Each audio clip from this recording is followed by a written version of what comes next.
मैं सरयू जी का स्नान कर कर आऊंगा और भगवान शिव की पूजन करूंगा, तो मुझे वो पुष्प ला कर देना जिस पुष्प को अयोध्या और संसार के लोगों ने कभी नहीं देखा हो।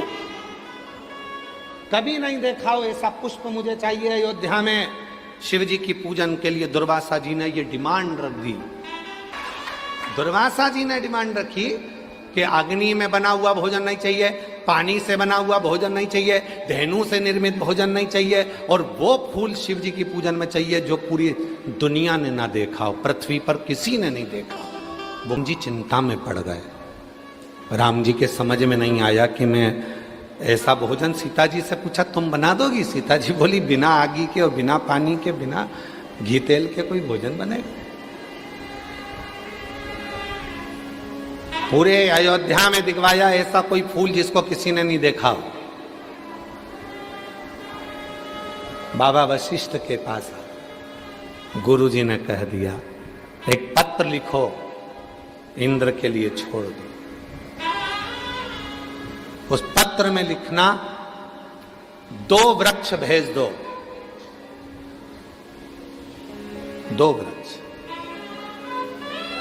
एक कल्प वृक्ष और दूसरा पारिजात का वृक्ष, 2 वृक्ष है। पत्र गया और वो पत्र इंद्र के चरणों में जाकर गिरा, तो पत्र पढ़ते से ही इंद्रदेव ने 2 वृक्ष भेजे। कौन कौन से वृक्ष भेजे? एक कल्प वृक्ष, एक पारिजात। कल्प वृक्ष इसलिए भेजा गया कि राम जी ने हाथ जोड़े कल्प वृक्ष के और कहा कि भोजन दे दो। कल्प वृक्ष से जो मांगो वो मिल जाता है। बना हुआ भोजन सामने आ गया, ना अग्नि लगी, ना पानी लगा, ना धेनु लगी, और भोजन दुर्वासा जी के सामने। दूसरा पारिजात का वृक्ष आया, जिस पारिजात के फूल को किसी ने नहीं देखा था, वो राम जी ने दुर्वासा जी को दिया शिव जी को चढ़ाने के लिए। और वो फूल जो जमीन पर पड़े थे वो राम जी बीन कर दुर्वासा जी को दिए थे। शिव ने स्वीकार किए थे। शंकर भगवान उसी क्षण राम जी की साक्षी में कहते हैं सुनो राघव, आज भूमि पर पड़ा हुआ ये पुष्प तुम्हारे हाथ का स्पर्श पाकर मेरे पास आया है। आज के बाद संसार का मनुष्य जब पारिजात का फूल मुझे देगा तो वो तोड़ कर देगा तो फल नहीं मिलेगा, पर भूमि पर पड़ा हुआ देगा तो मैं राम के रूप में उसको स्वीकार करूंगा। राम जी के हाथ के पुष्प के बराबर पुष्प पारिजात का भूमि पर पड़ा हुआ पुष्प हो जाता है। और दुनिया के लोग बात करते हैं कि ये पानी मत चढ़ाओ, वो पानी मत चढ़ाओ, ये मत करो शिव जी को। ये कई लोग कह देते हैं ये बेलपत्र तुम्हारी पूरी टूट गई है, ये बेलपत्र खंडित हो गई है, ये खंडित बेलपत्र है, शिव जी को मत चढ़ाओ, इसकी एक पत्ती नहीं है, शिव जी को मत चढ़ाओ, ये बेलपत्र का आधा टुकड़ा है, शिव जी को मत चढ़ाओ। महापुराण में यहाँ तक लिखा है कि अगर बेलपत्र के 1 लाख टुकड़े हो जाएं और बेलपत्र सूख भी जाए, सूख कर भी उसका चूरा बन जाए, और चूरे का भी 1 तिनका मात्र भी शंकर को चढ़ जाए तो सहस्त्र बेलपत्र के फल के बराबर फल प्राप्त हो जाता है। इसको कहते हैं वफादारी। मालूम है तुमको?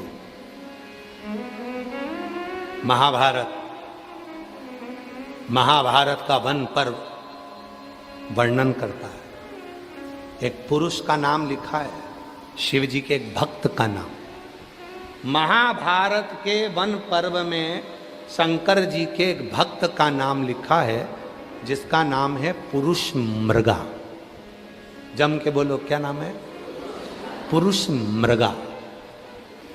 आप सबको मालूम होगा कि अगर कोई बच्चे के मुंह से राल टपकती है, कोई बच्चा हाथ पैर से विकलांग है, बुद्धि से विकलांग है, उसका शरीर सही काम नहीं करता, कोई बहुत ज्यादा व्यसन में डूबा हुआ है, नशे में डूबा हुआ है, नशा छूट ही नहीं रहा है, पूरा घर किसी एक व्यक्ति को सुधारने में लगा है पर वो सुधर ही नहीं रहा है, तो यही पुरुष मृगा जो महाभारत में वन पर्व के अंदर जिसका नाम आया है शिव जी का भक्त पुरुष मृगा, इसका नाम लेकर पीपल, एक पीपल का पत्ता और एक बेलपत्री का पत्ता, ये दोनों पीपल के पत्ते की नोक को बेलपत्री के पत्ते की नोक के साथ उल्टे हाथ में आगे करा जाता है।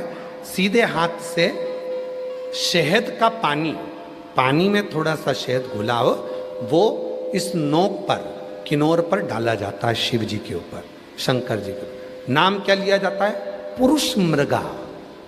नाम देकर जब जल चढ़ता है उसको कटोरी में झेल लिया जाता है। जो बच्चा मानसिक विकलांग होता है, शरीर से विकलांग होता है, कहते हैं शरीर में कोई ऐसा रोग हो जाता है जिसका इलाज पूरे दुनिया में नहीं है, उस रोग में भी जीबीएस बीमारी के अंतर्गत भी अगर उस जल को शिव पर चढ़ाकर उसको सुबह दोपहर शाम थोड़ा थोड़ा देना प्रारंभ करते हैं, शरीर में बल आता है और शरीर काम करना प्रारंभ कर देता है। वो पुरुष मृगा। महाभारत के वन पर्व में वर्णन आता है पुरुष मृगा का, जिसका शरीर पुरुष का था, पांव मृग के थे, पांव मृग के थे,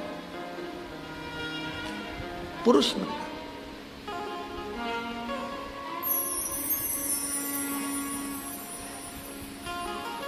यहां तक कथा कहती है महाभारत वन पर्व में पुरुष मृगा की कथा आती है। शिव भक्त, इसको साधारण नहीं कहेंगे, शंकर का परम भक्त था पुरुष मृगा, परम भक्त। आज भी कहते हैं जिसकी बुद्धि काम नहीं करती है, इधर उधर भटक रही है ना, तो शहद का जल पीपल के पत्ते की नोक और बेलपत्री की नोक दोनों को मिला के शिव जी पे चढ़ाई जाती है और उसका शहद के जल का प्रयोग किया जाता है, बुद्धि सटीक होती है।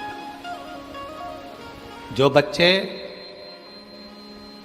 पढ़ने बैठते हैं, मन नहीं लगता, मन विचलित हो जाता है, परीक्षा हॉल में याद नहीं आता, सब याद करते हैं, रात भर पढ़ते हैं और परीक्षा हॉल में भूल जाते हैं, उनके लिए भी पुरुष मृगा, पीपल के पत्ता नीचे, ऊपर बेलपत्री का पत्ता, दोनों की नोक, शहद का पानी शिव जी को समर्पित कर कर उस पानी का आचमन करें, बुद्धि केंद्रित हो जाती। पुरुष मृगा।